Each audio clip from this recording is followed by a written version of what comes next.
Welcome to Authentic Living with Roxanne, a place where we have conscious conversations about things that really matter in our lives. And now, here's your host, Roxanne Derhodge.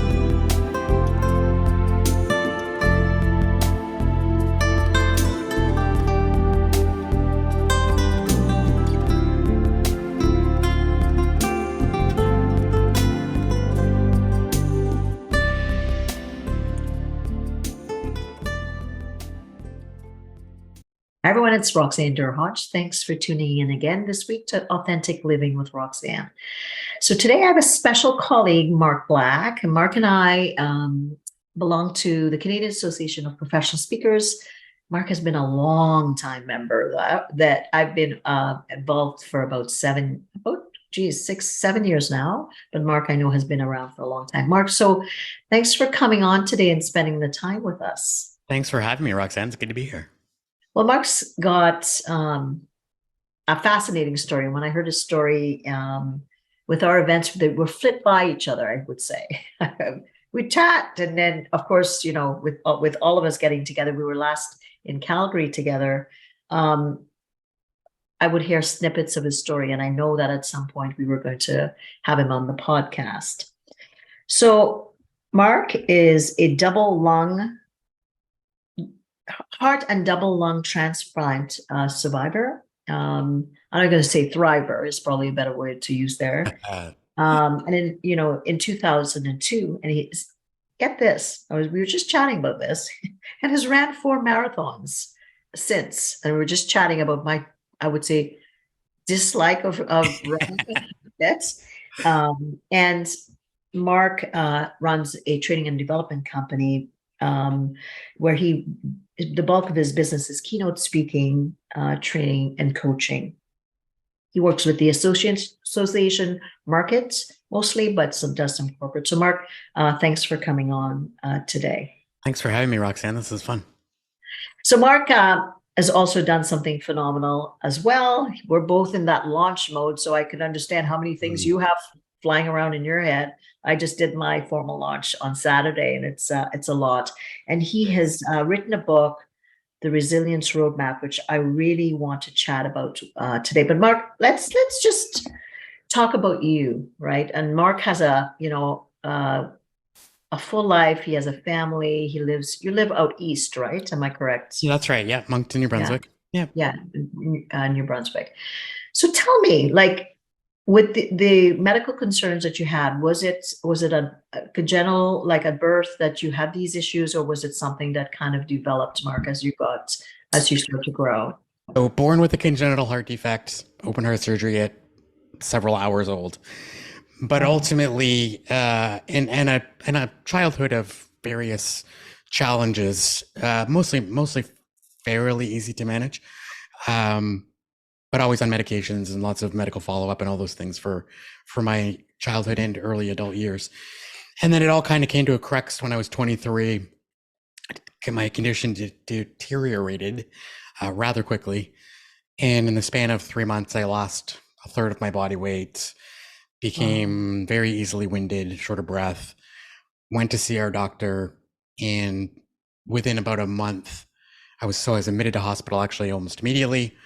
And after a series of tests, within about a month of that time, we were told that I needed a heart and double lung transplant ASAP. So that was obviously a big shock to the system. I mean, we knew that transplant was coming at some point in my future, but the window for when that was going to happen was always years into the future. And all of a sudden it was now. And I was very fortunate that I was even accepted on the transplant list because I was fairly ill, and that's not always possible.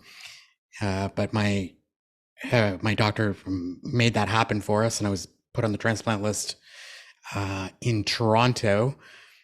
And I had to move to Toronto to be put on the list because of the logistics of lung transplant specifically. Hearts will last a fair bit longer from donor to recipient than lungs do. So we had to live within a 2-hour radius of the transplant center. So we moved from New Brunswick to Ontario.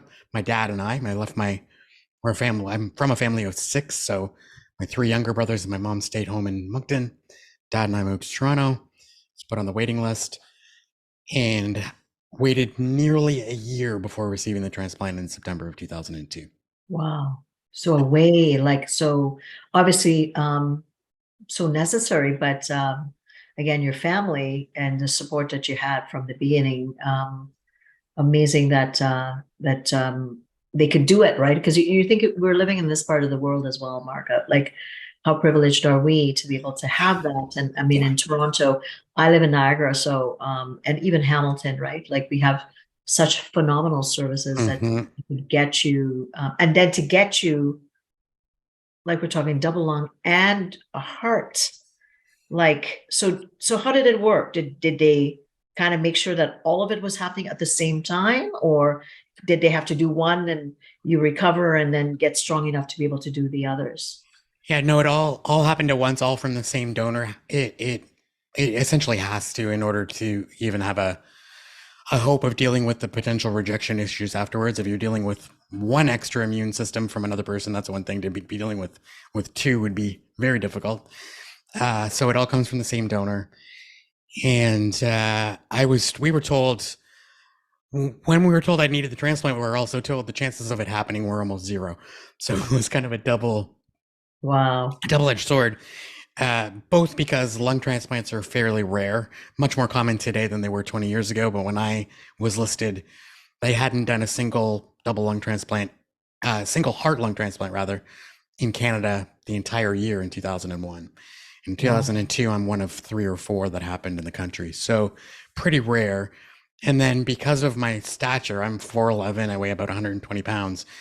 I'm not an ideal candidate because most donated organs come from adult men, actually, statistically, and their lungs would not fit in my rib cage, right? So the donor pool for me was going to be significantly smaller than the average sized person. So there were the odds were stacked against us, and yet at the same time, when you're told your only option for long-term survival is to do it, the odds don't really matter to you much.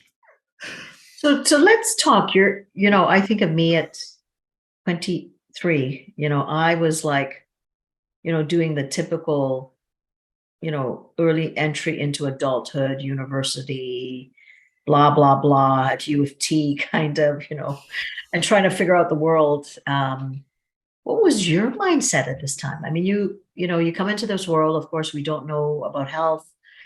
And how did that impact you and how you kind of thought about things? And were you sickly a lot along the way, Mark, or did you kind of have a lot of really good health Yeah, until, I had a lot of fairly good health, and I think one of the blessings or benefits of congenital illness, if there are any, is that you, to a certain degree, don't know any different. So what Mm. was my normal was my normal. It didn't occur to me until I remember being 6 or 7 years old at the beach one day and realizing that not everybody else had a zipper. I used to call it my zipper, my scar down the front, down my chest Oh, from my heart surgery, oh my goodness. right? So here you are thinking, Just oh, yeah, just like, well, that's yeah, where's your zipper? it's always been there, Yeah. right? And so biannual cardiology follow-ups were what I did. It was just part of the routine. And so in that way, and a lot of that comes from my parents doing an incredible job of Mm. managing me. Something you don't appreciate until you're a parent yourself. And I can kind of look Of back and go, oh my course, I'm gosh, sure. Yeah. the decisions that they made. I'm sure they would say they didn't make all the right decisions, but they sure made a lot of good ones. And I think the most fundamental one, and my mom tells a story, it came from a veteran nurse when mom had just delivered me or shortly thereafter. And this nurse, essentially the wisdom was, treat him as normally as you possibly can. Treat him as close to a quote unquote normal child as you can, because he'll have enough physical challenges, but if you treat him differently, he's also going to have a lot more mental and emotional challenges that don't need to be there. And so they, mom and dad did that. They were both, I don't know if it was they're both phys ed teachers by trade. And I think that helped in the sense that we were being active and playing sports was a natural part of growing up in our house. And I was going to be able to I was going to do whatever I was physically able to do, even though that probably required them to look the other way sometimes when I was pushing myself beyond maybe what was Oh comfortable. boy, here he goes again. Yeah. Let's pretend we're not going to see that. That's Right. gonna be, so really, I would say, Mark, that this whole concept of when we think about resiliency was something around you that your parents, great guidance by nurse, but ultimately, I mean, these are parents that now have a sick child. Hmm. Now they have to, I always say, put on your big girl pants kind of thing and not show you any fear, which I'm sure, like, probably as an adult, you could probably talk to them now, parent to parent, and say, oh my goodness, how did you guys do it? Yeah. Already they were teaching you some of the, or demonstrating through osmosis, some of the basics about, deal with what you got and make the best of it from a very, very Yes. young age. Yeah.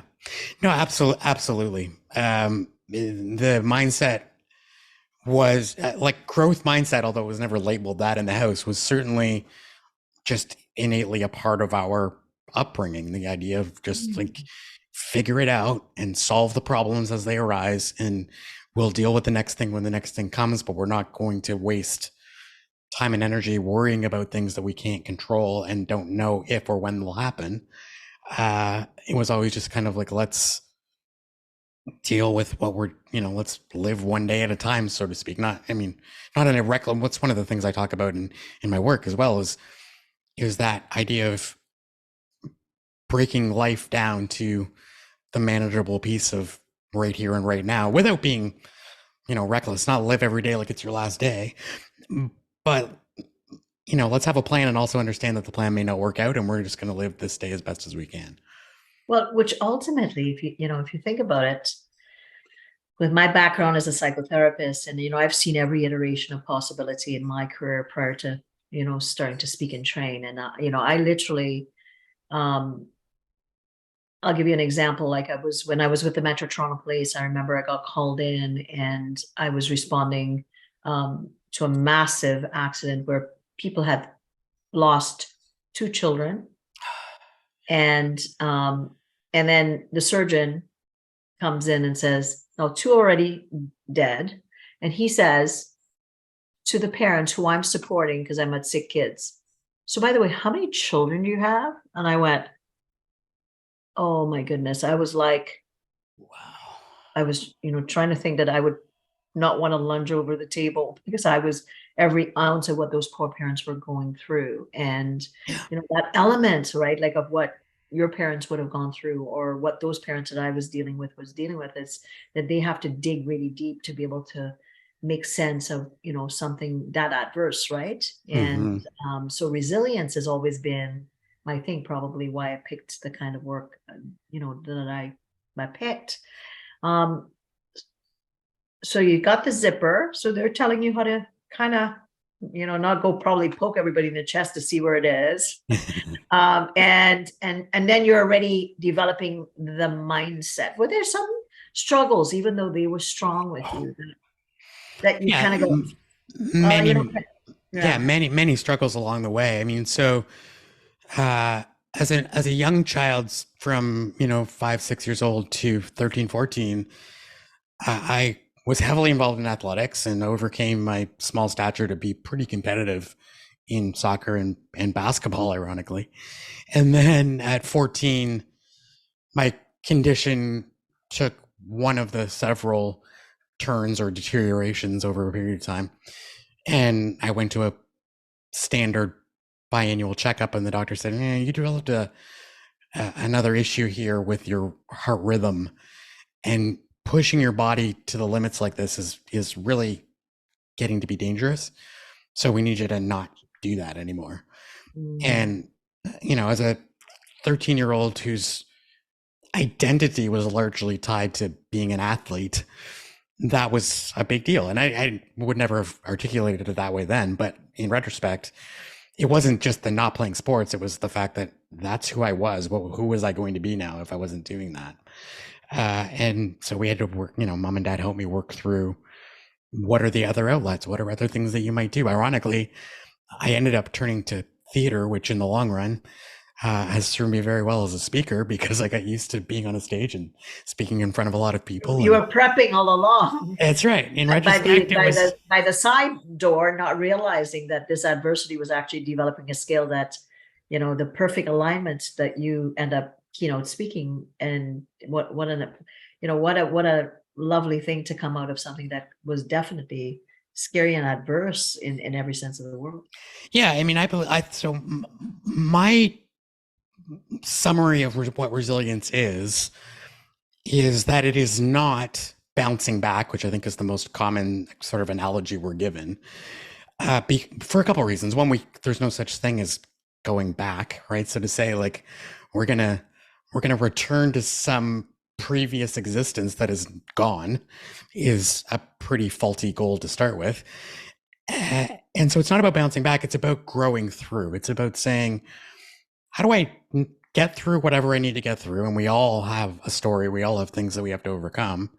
And maybe how do I not just get through it, but do I get through it in a way where I am a better version of me than I was before? How do we do that post-traumatic growth thing, right? And say, I might not have chosen that adversity, but I was forced to face it. How can I use it in some constructive way? And so that was one example of something that it wasn't intentionally saying, okay, I'm going to be a speaker one day, let's do this. But in retrospect, it was absolutely beneficial that I was forced to find this other outlet because it provided skills that it would prove helpful later on. So let's talk about mindset, right? We talked a little bit about, early context, your parents setting the stage, I think, within your family system to kind of really bolster your siblings and yourself. And I'm sure your siblings often, they had to obviously deal with the fact that their sibling is not well. Mm-hmm. As you go along, tell me how, like you said, your definition is it's not how long are you going to lay down till you get back up, but it's recognizing that how am I going to learn something I'm going to take forward in my life. What other things, like when you think about, when people go through a tough time, right? And, in your book, I know you talk about some principles, but how do you, let's say someone you're coaching them or, and like you said, to all of us have a story, right? And we were like, oh my goodness, I'm worried about myself, but geez, I just heard Mark's story. Right. How do you kind of hold that space, Mark, for them? Because I'm sure they're like floored by your story, to really have them kind of stay focused on what they need to do for themselves. Certainly in my speaking and then my coaching as well, I've had to figure out exactly what you said. So it didn't occur to me until I began to analyze the post-event conversations with people that my experience could become a barrier to that if I didn't contextualize it properly. So without my intending it, people would listen and go, well, that's really inspiring, but that's him, not me. Mm-hmm. And so now I'm very explicit at the beginning of any program I do to say to people, I want you to do your best to connect your story to my story, to see your challenges in my challenges, to know that I understand we all have a story. And that comparison is rarely helpful in the sense of saying, well, like this is my pain and that's your pain and yours is worse or vice versa. What's the benefit in comparing that? They're two totally unique experiences. And we have each of us a unique experience that we bring to that challenge and a unique set of skills to bring to that challenge. And so what might be difficult for me might be easy for you and vice versa. So let's just put the comparison away, first of all. And then let's say, whatever you can glean from this that's useful to you, let's use that. And if there's things that aren't particularly relevant, that's okay too. I don't profess to have the solution for everybody. But here are some things that have worked for me. So that's kind of the context. And then I think the hardest and most critical piece of the process for all of us, myself included, is one of the guideposts in the book, is about acceptance. It's about figuring out, one, what parts of what are going on right now am I resisting in some way? right? So this thing has happened. In my case, you're told you need a transplant, or you're told you can't play sports, or whatever the case is, or COVID happens and you're a professional speaker who makes all their money in front of people, and all of a sudden you can't do that. Yeah. What parts of this situation do I need to just accept and let go of instead of trying to fight them, so that I have more of my resources available to move forward with this new reality, to adapt constructively, which is the next piece of the framework. And that's what I'm trying to help people do in a context of a presentation too, is saying, look, this was my story. What are the parts of your story that you need to let go of, accept, acknowledge? Don't pretend they weren't there. They were there, they happened, or they are happening. We don't want to minimize them, but we have to say at some point, okay, now what am I going to do about this? Mm-hmm. I would say that a lot of us, or people that I've worked with, either coaching or when I was in practice, is that when we're going through it, oftentimes it's hard to reflect it when you're in the thick of it, right? Like when you're at the bottom of the, barrel and you're like looking up saying, why me? It's kind of hard to get those connections until you kind of really post-event, or as you're going through something, you have to get quiet. Like I talk a lot about in my book, right? I talk a lot about, without that space where you can really, maybe as it's tough, it's hard, but as you get quiet, then you kind of really start to make, like you said, the connections, right? But oftentimes our world is so busy and our minds are so busy that, we talk about it, but how many people actually stop to do that? I mean, most people don't unless it's critical. Do you find that when you're coaching people that it's something that you really have to talk to them about, what kind of things they need to do to really make those connections? Like you said, like what can you learn? Absolutely. Yeah, absolutely. I love that idea. It's not something that I talk about in the book, although it absolutely happened for me. The last 6 months of waiting for the transplant, I spent in hospital. And so there was a lot of time to be quiet and to reflect and to think and to absorb and to process and all of those things. And that was very important. Certainly for the acceptance part of that puzzle, because if we're doing all the time, then it's very easy to distract ourselves in feeling like we're making progress and we haven't really dealt with this thing over here that we need to deal with. So yeah, I agree with you. And when I'm working with clients, I guess one of the things I try and do is just provide a sounding board and sometimes an outside perspective where it's appropriate to say, have you thought about, or, here's what I'm seeing. Are you like, does that resonate with you? Because when we're in the middle of a crisis or a challenging situation, it's very hard to see the forest for the trees, right? It's very hard to see the bigger picture, and a little bit of perspective can sometimes be incredibly helpful in just contextualizing what's going on. And maybe this isn't as big of a problem as I perceive it to be, or it is a big problem, but here's some things that I might be able to do about it that I couldn't see until I took a kind of a 30,000 foot view of it. Absolutely. And I think, we don't, I mean, I think we should have like resilience 101, like starting from, like JK all the way up through, right? Like we should be teaching these things like we do, like algebra and all those other things that sometimes most of us don't use, because the ability to just recognize and understand, we have bodies, we have brains, and we have, hearts. So we have to learn how to kind of cope with all of those. Now, you, in this new book, the Resiliency Roadmap, you have 7 guideposts or guidelines that you talk about. And I'm going to just read them off really quickly. And maybe you can kind of, tell the audience a little bit about it's acknowledgement, agency, acceptance, adaptation, aspiration, action, and assessment. So those are the 7 guides or guideposts that Mark uses. So Mark, if someone's listening and they're like, okay, well, I'm listening to you guys and, and I'm, Mark's been through a thing and Roxanne does this or whatever, but they're like, I'm just having a tough time here, guys. Like, just what guidance would you give them based on some of these Yeah. posts? Yeah. Well, so the first one is acknowledgement, because I think that's where we have to start by saying this is hard, and that's it's okay to admit that. It's okay to recognize that. Um, Being resilient doesn't mean we downplay what's going on or pretend like we're not having problems when we are. In fact, I think it's the opposite. It's saying this is a challenge. Well, how am I going to react? How am I going to respond?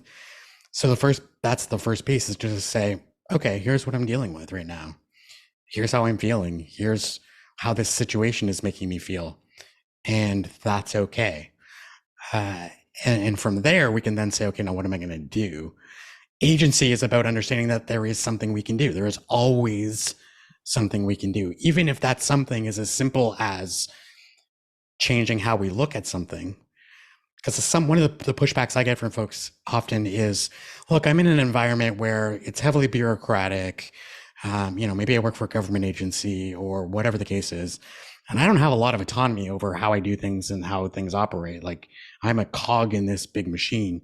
Mm-hmm. And I say, okay, well, maybe you don't have the decision-making power to change how things are done, but you have some level of autonomy over how you do what you do. And if nothing else, you have an ability to change how you think about what you do. And that matters, right? And again, this is not, I certainly didn't come up with this.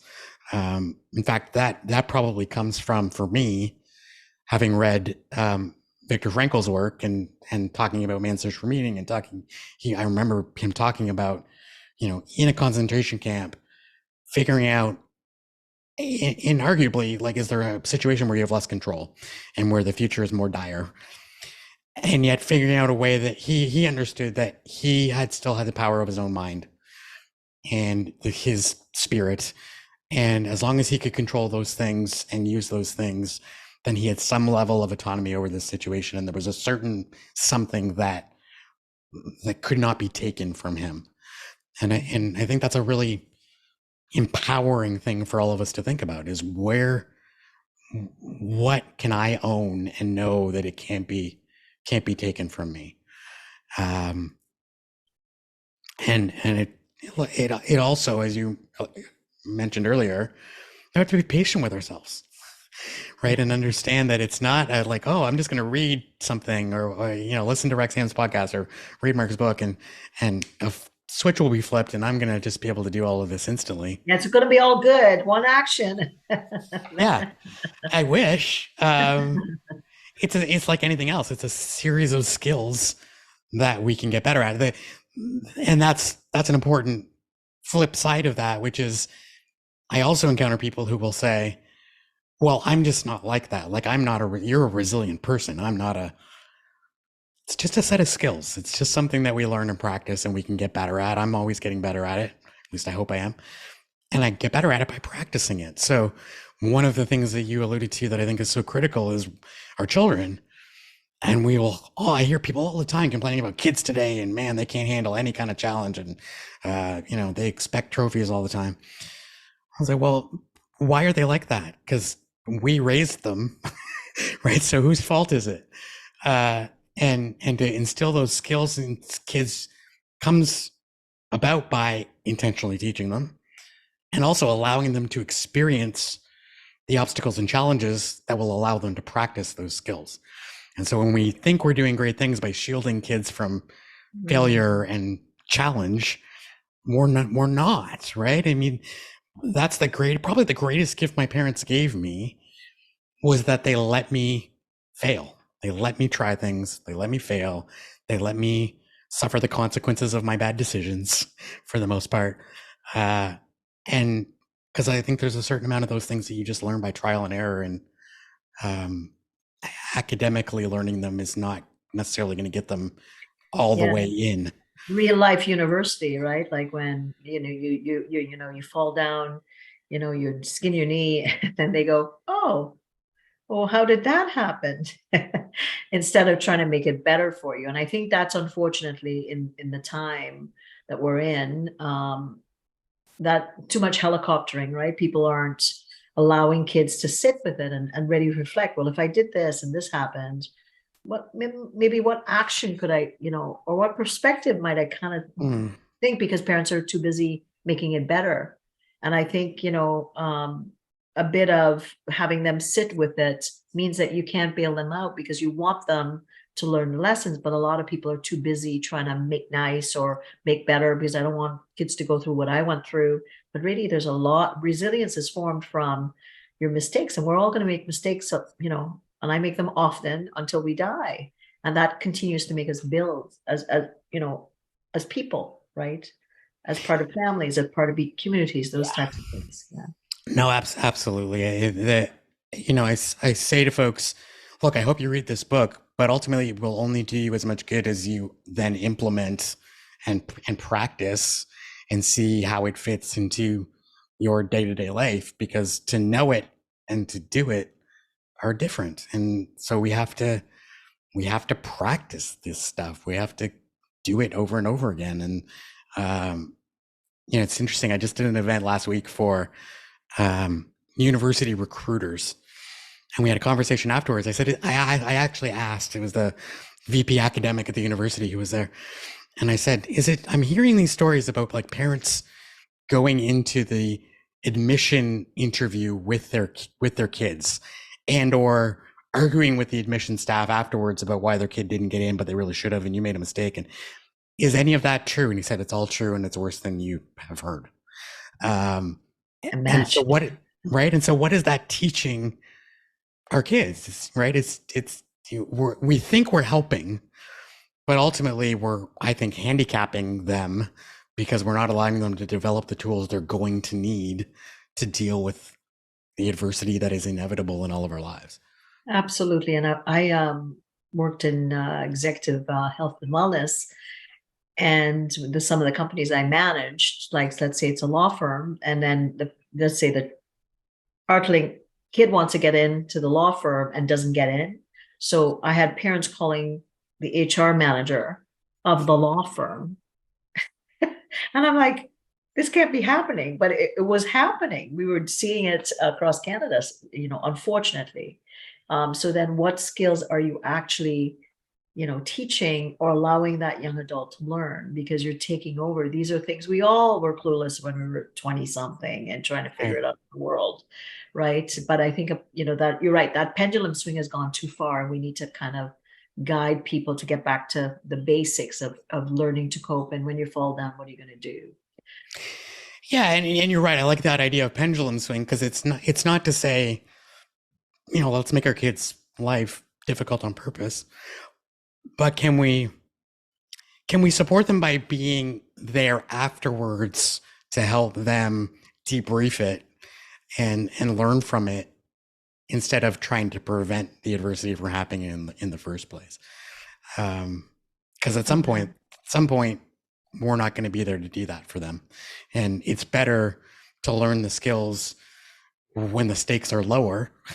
I'd rather have my kid learn the consequences of not working hard by failing the test in grade 6 than getting fired from their job later on, for example, right? So let's just shift a little bit. I know we're almost at time, but with companies that might call you in to either do training or speaking, right? And let's say they say that, our employees don't cope so well. They're always making a big thing about little things. And how do you kind of, when you're having those initial conversations with them, what kind of things what kind of discussions might you be having with leadership about what their needs are in reference to the kind of the umbrella of resilience? Do you do kind of overall strategic kind of overview on the organization, or how do you kind of approach maybe calls like that from this, the head of HRO? Mm-hmm. Well, and so first of all, that's exactly why I get called, is they say things like that. They say, look, we're going through major changes and people are not adjusting well, or people are making a lot of excuses, or they're just not performing up to what we know they're capable of doing. And I say, ironically, COVID was a great blessing to my business, because it revealed, I think a lot of things that were already there and just amplified them, and or sped them up. But in many ways, this is change management stuff, right? It's saying, okay, how do we effectively adapt to new and changing environments. And that's, again, one of the guideposts is about being adaptable. And I would submit that adaptability, resilience/adaptability is going to be the most critical skill of the next 100 years. Like, the pace of change is not slowing, it's getting faster.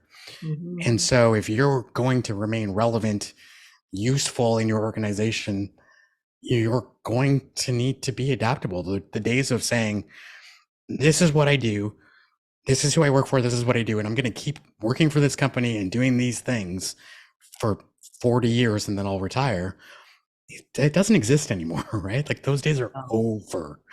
And so we have to be continuous learners. We have to be flexible. We have to be willing to try new things. We have to be willing to understand that what solved today's problem might not solve tomorrow's problem, all of those things. And the good news is I think we're all capable of that, but we have to believe that we are agency and then practice it. Absolutely. I completely agree with you. So, Mark, I know we're at time. So why don't you share with people where they can get the book and also where they can get a hold of you, whether they want to find out your coaching or your training or you coming to speak at an event at their company. Thanks so much for that. So the book, the easiest place to find the book is the resilienceroadmapbook.com. And you can find out all about me at markblack.ca, because we're Canadian and some gentleman owns markblack.com in the US and he won't sell it to me. So it's markblack.ca, but the book is the resilienceroadmap.com. You'll find the book on my website as well, though, but that's where the book is, the link directly to the book.